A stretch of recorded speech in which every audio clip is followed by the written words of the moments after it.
Assalamualaikum warahmatullahi wabarakatuh. Perkenalkan kami dari kelompok 5 ingin mempresentasikan hasil kerja kami.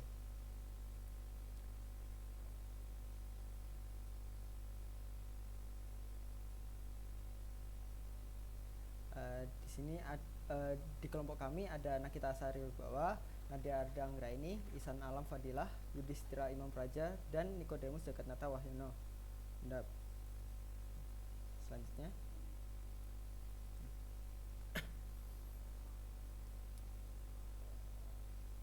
latar belakang.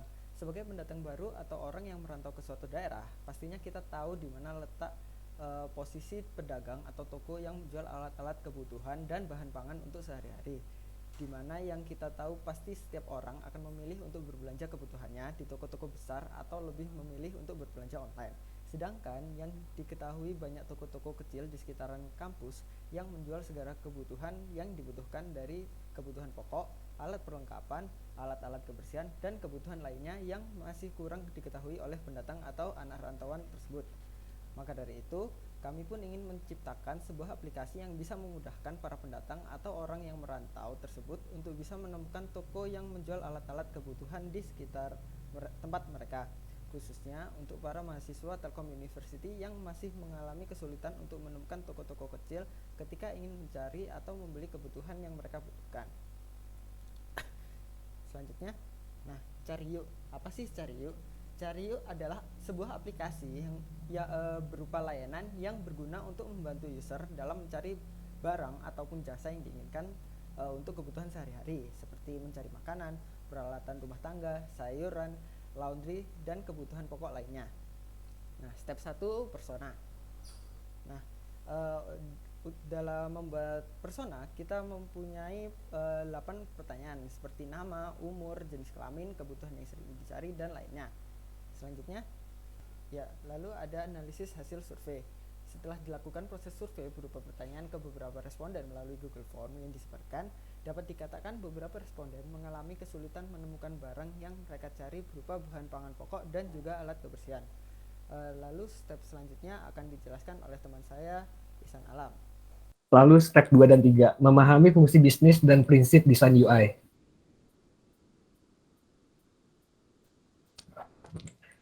Yang pertama untuk task analisis untuk register, yang pertama kita register, setelah itu kita memasukkan email, lalu kita membuat username dan password, setelah itu username dan password telah berhasil dibuat. Lalu yang kedua untuk task analisis untuk login, yang pertama kita login, lalu setelah itu kita memasukkan username, lalu memasukkan password, lalu login pun berhasil. Lalu selanjutnya untuk task analisis untuk searching, yang pertama membuka Maps, setelah itu memasukkan barang yang ingin dicari, setelah itu melihat info toko, lalu memilih lokasi yang ingin dituju. Lalu selanjutnya untuk task analisis untuk keseluruhan program, yang pertama melakukan registrasi, setelah itu membuat akun, setelah melakukan login, kita memilih barang yang ingin dibeli atau memilih tempat yang ingin didatangi.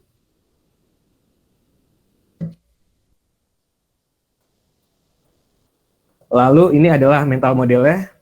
Yang pertama kita login, jika username atau password salah, kita akan kembali ke login. Jika username tidak terdaftar, kita ke register. Setelah register selesai, kita kembali lagi ke login. Setelah itu, jika login berhasil, kita ke beranda. Lalu kita memilih menu pada peta, lalu memilih tempat yang ingin didatangi. Setelah itu akan ada rute perjalanannya. Lalu setelah rute selesai atau tombol kembali dipilih, maka akan kembali ke beranda. Lalu jika tombol kembali dipilih, akan keluar aplikasi. Lalu ini adalah requirement system-nya. Di sini ada input beserta output-nya. Next. Selanjutnya mungkin akan dijelaskan oleh Nikodemus. Dipersilakan. Terima kasih Ihsan. Di sini ada desain standar. Di sini kita bisa lihat info-info color palette yang kita gunakan, typography yang kita gunakan, sama UI elements yang kita gunakan. Bisa di next. Untuk selanjutnya saya akan menjelaskan tentang paper prototyping. Next. Untuk yang pertama di sini ada landing page. Di sini landing page dari aplikasi kami Cariu berupa ada login atau sign up bagi yang belum punya akun. Bisa di next. Untuk selanjutnya ini ada user interface dari page login, di mana kalau password belum terinput maka akan keluar output seperti itu, dan di paling sebelah kanan itu ada homepage. Lanjut.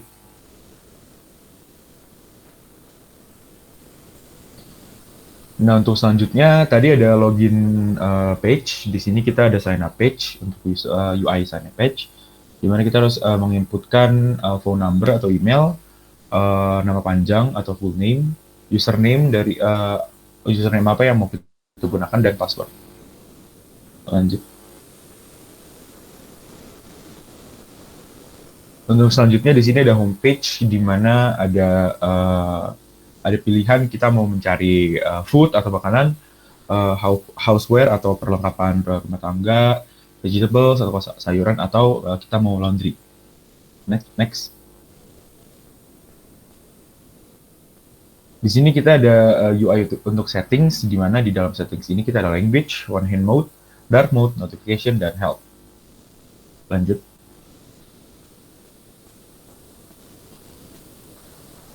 Nah, pada week sebelumnya kita ditugaskan untuk mencari mode untuk membantu salah satu disabilitas, dan kita memilih untuk menggunakan one hand mode. Karena apa? Karena dengan one hand mode ini memudahkan kita untuk mengontrol aplikasi Cariu agar bisa digunakan cukup satu tangan saja. Seperti itu. Next. Dan di sini ada profile page ya, yang di mana di sini step by step untuk mengupdate avatar atau foto profile. Next. Dan selanjutnya di sini ada UI untuk tampilan maps-nya atau tampilan petanya pada aplikasi Cariu. Lanjut. Untuk selanjutnya akan dijelaskan oleh teman saya, Imam. Oke, saya akan menjelaskan bagian analisis desain internasional dan aksesibilitas. Di sini kami menambahkan menu pada mockup settings, di mana kami menambahkan fitur one hand mode dan fitur dark mode. Nah, pada fitur one hand ini kami mengecilkan tampilan UI pada aplikasi untuk membantu orang-orang yang disabilitas, seperti orang yang tidak memiliki tangan yang lengkap, agar memudahkan mereka untuk menggunakan aplikasi ini. Contohnya seperti gambar tersebut. Step 14, prototype dan rencana pengujian. Oke, usability testing. Usability testing adalah salah satu kategori metode dalam evaluasi usability yang mengobservasi pengguna terhadap sebuah desain, kemudian diambil datanya lalu dianalisa. Tujuannya adalah untuk mengidentifikasi masalah usability, mengumpulkan data kualitatif dan kuantitatif, dan menentukan kepuasan pengguna pada produk ini. Dalam pengujian kualitas interface ini, kami menggunakan usability testing, di mana hasil mockup yang akan diujikan untuk mengetahui dan mengukur sejauh mana tingkat kemudahan, tingkat kecepatan, tingkat kesalahan, dan tingkat kepuasan pengguna pada mockup kami.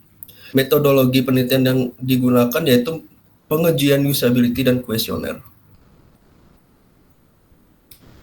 Yang pertama, hipotesis dan usability tools. Langkah pertama yang dilakukan dalam usability testing adalah memberikan sejumlah tugas yang sudah dipersiapkan sebelumnya kepada user saat berinteraksi dengan interface yang diuji. Tas-tas ini diberikan kepada 10 orang responden. Kuesioner berisi 9 pertanyaan yang mewakili keempat aspek usability tools, yaitu learnability, efisiensi, memorability, dan satisfaction. Suatu pengujian usability diperlukan adanya skenario tugas. Skenario tugas adalah tindakan yang Anda minta peserta untuk mengambil antarmuka yang ingin dilakukan pengujian. Setelah selesai dilanjutkan dengan proses menganalisis setiap responden yang setelah dilakukan testing. Terakhir, kesimpulannya akan memenuhi parameter yang diukuri pada usability. Yang kedua, metodologi pengujian. Dalam pengujian ini, kami menggunakan metode usability testing. Tahap-tahap yang dilakukan dalam usability testing yaitu diantaranya menentukan evaluator, melakukan survei dengan kuesioner, melakukan pemilihan fungsi, membuat tugas usability testing, menyusun skrip usability test, melakukan analisa data dari hasil usability test dan survei, menyusun justifikasi perbaikan aplikasi, di mana dalam pengumpulan data diperlukan survei dengan memberikan pertanyaan-pertanyaan yang telah dirangkum dalam suatu kuesioner yang akan diisi oleh responden. Oke, selanjutnya akan dilanjutkan oleh teman saya, Nadia Arda Anggra ini. Baiklah, untuk tas skenario-nya yang pertama ada sign up, tasnya mendaftarkan user ke dalam aplikasi, skenario-nya user mendaftarkan akun. Yang kedua ada login, tasnya memasukkan user ke dalam aplikasi, skenario-nya user dapat login atau masuk masuk dengan benar. Lanjut ketiga ada landing page, tasnya memilih login atau sign up. Skenario-nya user dapat memilih untuk melakukan login atau sign up. Lanjut ke menu atau home, tasnya membuka dan mencari menu yang diinginkan. Terus ada menu food, skenario-nya user dapat memilih tombol untuk menu food. Lanjut menu housewares, skenario-nya user dapat memilih tombol untuk menu housewares-nya. Lanjut ada menu fresh vegetables, skenario-nya user dapat memilih tombol untuk menu fresh vegetables. Selanjutnya ada menu laundry, yaitu skenario-nya user dapat memilih tombol untuk menu laundry. Lanjut yang kelima ada profile, tasnya membuka menu profile. Skenario-nya user dapat melihat profile atau mengganti gambar profile. Yang keenam ada settings, di sini tasnya membuka menu settings. Yang pertama di dalam setting itu ada language, skenario-nya untuk user memilih menu language agar dapat memilih bahasa yang ingin digunakan. Yang kedua ada one hand mode, skenario-nya user dapat memilih menu one hand mode untuk memperkecil layar agar lebih mudah saat digunakan untuk mengurangi kecerahan dan kontras layar yang dipancarkan dan atau lebih untuk menghemat baterai. Lanjut ada notification. Di sini skenario-nya user dapat memilih menu notification untuk memberikan pengingat atau informasi tepat waktu. Yang terakhir ada help. Skenario-nya user dapat memilih untuk memberikan bantuan dalam menggunakan aplikasi. Yang terakhir ada maps. Tasnya di sini memulai proses pencarian barang. Skenario-nya user dapat mencari barang yang sudah ditentukan oleh aplikasi. Mungkin bisa dilanjut. Oke. Mungkin selanjutnya ada tas level severity. Di sini ada 5 tas. Pertama ada login, yang kedua sign up, ketiga cari barang, 4 ganti profile, yang kelima ada buka setting. Di sini prioritasnya login medium, sign up medium, cari barang high, ganti profile low, buka setting low. Justifikasinya mungkin dapat dibaca pada layar.